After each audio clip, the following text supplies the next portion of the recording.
Le monde entier aura beau nous aimer, ça changera pas grand-chose à notre vie. C'est possible qu'on soit jamais au courant même. À l'inverse, il nous suffit d'aimer une seule personne, une seule chose pour le savoir tout de suite. Parce qu'aimer, c'est ressentir du soleil couler en soi et entendre une douce musique se produire au fond de notre être. Quand on aime, on le sait, et peut-être aussi à cause du trop-plein qui nous frappe au visage, mais dans tous les cas, on le sait. Dans tout ce qui va suivre, je vais parler d'aimer dans le sens philosophique du terme, pas psychologique. Je cherche pas à énoncer comment la chimie cérébrale agit lorsqu'on aime, ni expliquer tous les mécanismes de l'amour ou la théorie de l'attachement, mais plutôt à aborder la notion d'aimer ou être aimé d'une manière esthétique et métaphysique, comme ce que je fais d'habitude, parce que c'est comme ça que je l'écris spontanément dans mes notes. Rien ne sera expliqué, seulement témoigné.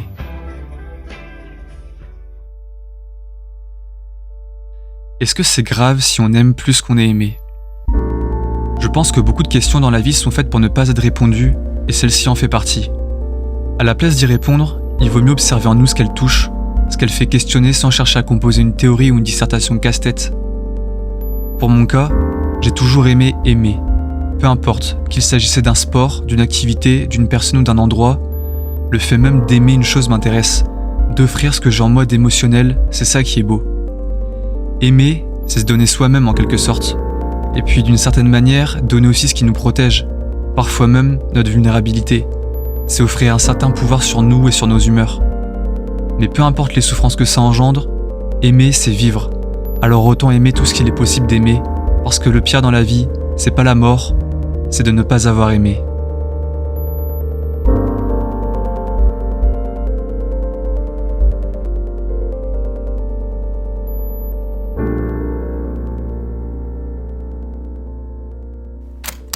Bienvenue dans La Vie Mon Amour. Ce nom, c'est celui d'un dossier dans mes notes de téléphone sur lequel j'ai toujours écrit mes réflexions. Alors chaque mercredi, j'en dévoile un morceau sous forme d'épisode, aussi disponible sur les plateformes comme Deezer ou Spotify en podcast.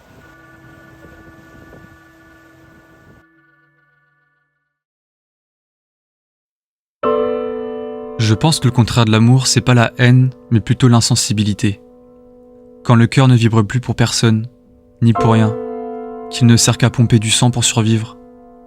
Les gens qui n'aiment rien ne vivent pas. Ils existent juste, parce qu'il n'y a plus de vie en eux. Et je pointe personne du doigt, parce que c'est une réelle souffrance qui touche beaucoup de gens. C'est ça la misère affective. C'est là qu'on se rend compte de la bénédiction d'avoir des choses à aimer, que ce soit des proches, un partenaire, une passion. Plus on aime, plus on est animé au final. C'est terrible de se dire que des gens meurent sans avoir jamais eu la sensation d'être amoureux, ou d'avoir eu une passion dévorante logée dans le cœur. C'est terrible, parce qu'aimer fait vivre. Son action même donne du sens et de l'énergie vitale pour avancer. Je pense qu'on a tous déjà été motivés d'aller en cours juste en sachant qu'on allait voir la personne qu'on aimait, ou bien qu'on n'ait pas vu le temps passer pendant qu'on faisait une activité qu'on aime. Cet amour influence notre vie et nos choix, notre façon de penser, la perception des choses et de nous-mêmes, pour le meilleur comme pour le pire d'ailleurs.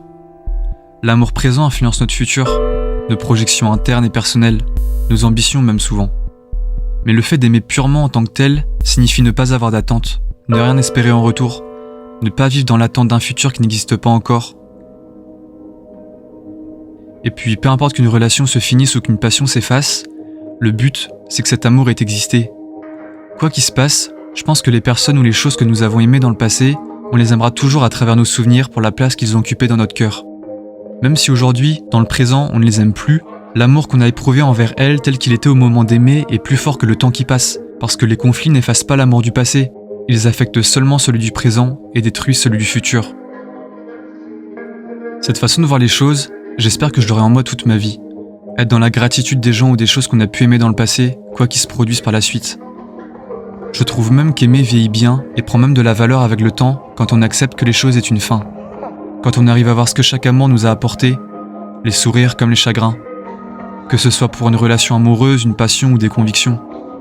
Et puis j'aime penser que certaines histoires sont faites pour ne pas durer. Ça m'aide à me rappeler qu'aimer doit toujours se faire au présent. Ne pas avoir d'attente, c'est aussi ne pas chercher à recevoir autant d'amour qu'on en donne.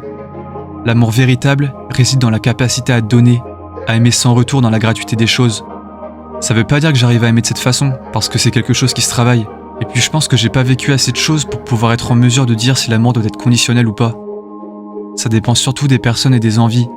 Il y a 1000 façons d'aimer, et je pense pas les avoir encore toutes expérimentées, mais ce que je sais, c'est qu'aimer, c'est pas donner ce qu'on a, mais donner ce qu'on est.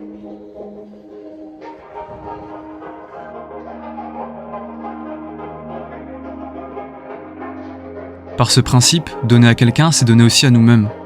On se fait toujours du bien en faisant du bien à l'autre. Dans l'épisode précédent, je disais que la haine détruit le cœur de celui qui haït et pas celui qui est haï. Pour l'amour, je pense que c'est pareil. Ce qu'on aimait nous revient comme un boomerang. C'est pour ça qu'il faut rien attendre en retour, excepté ressentir les bienfaits d'aimer dans notre corps, parce que l'amour, le vrai, est gratuit, et c'est pour ça qu'il est beau.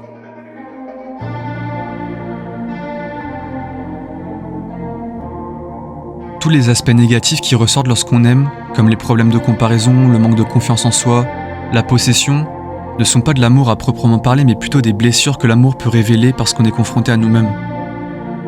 On entend souvent que c'est dur d'aimer. Perso, je pense pas. Je pense que c'est essentiellement nous-mêmes qui nous compliquons la tâche. L'amour, dans sa nature, est purement et seulement sentimental. C'est notre cerveau qui pose souci, parce qu'il essaie de rationaliser ce qui se passe. Mais c'est d'ailleurs normal. Il cherche à analyser, à trier les informations qu'il reçoit.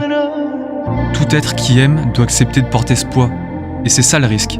Mais quelque part, il embellit notre vie, parce que ce qui est poussé à son extrême grandit à son opposé. Je crois avec conviction que l'univers équilibre toujours les forces, positives comme négatives. Alors malgré le lot de douleur et de souffrance qu'il doit subir, celui qui aimera sera toujours plus heureux que celui qui est insensible. C'est pour ça que c'est une forme de folie mélangée à une sagesse. Une folie car elle nous pousse au-delà du rationnel, et une sagesse car elle nous relie à ce qui est essentiel, c'est-à-dire la vie. Et puis personne n'est jamais mort d'aimer, on en devient juste fou. A l'inverse, on peut mourir de ne pas aimer. Ce qui est sûr, c'est qu'aimer, c'est la certitude d'être vivant, peu importe sous quelle forme, l'amour pour des amis ou une passion, et ce malgré son poids, aimer c'est un saut dans le vide. Et c'est pour ça qu'il ne faut pas retenir ce qu'on éprouve ou ce qu'on ressent. Mais aujourd'hui, beaucoup le font, que ce soit par crainte de finir par en souffrir, ou souvent blessé d'un amour toxique passé. Même s'il y a 1000 façons d'aimer, et je suis personne pour dire comment le faire, je pense que l'amour véritable, c'est celui qu'on laisse fleurir sans chercher à le contenir.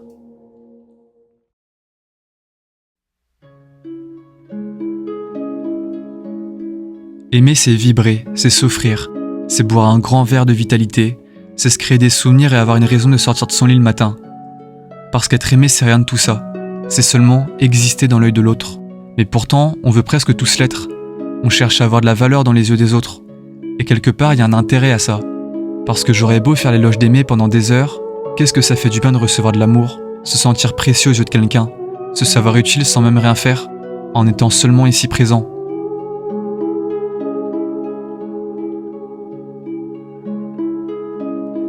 Et puis on pense aux enfants qui grandissent sans recevoir aucun je t'aime qui leur est destiné.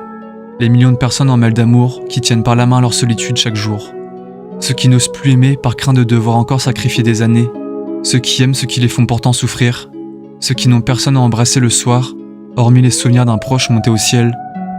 Parce que la haine et la violence seront toujours plus faciles à pratiquer que l'amour. Détester, plus simple que devoir aimer.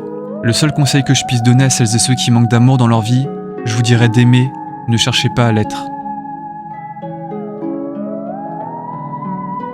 Alors j'espère que vous aimez aimer la musique, les couleurs, le vent, les yeux des gens, les bons jours dits avec le sourire et les amis qui font rire. Aimer rêver et surtout s'aimer soi-même avant de mourir. J'espère aussi qu'on vous aime, que quelqu'un respire mieux dans ce monde parce que vous êtes là, que tout le monde connaîtra un jour l'amour, qu'ils aient au moins une fois la sensation de marcher dans la rue le cœur qui court. Et puis désolé Aragon, mais pour moi, il n'y a que des amours heureux. Le vrai malheur c'est de ne pas aimer, d'être ici et seulement exister. Tant pis si l'amour fait mal, on sera toujours assez fort pour porter le poids d'aimer.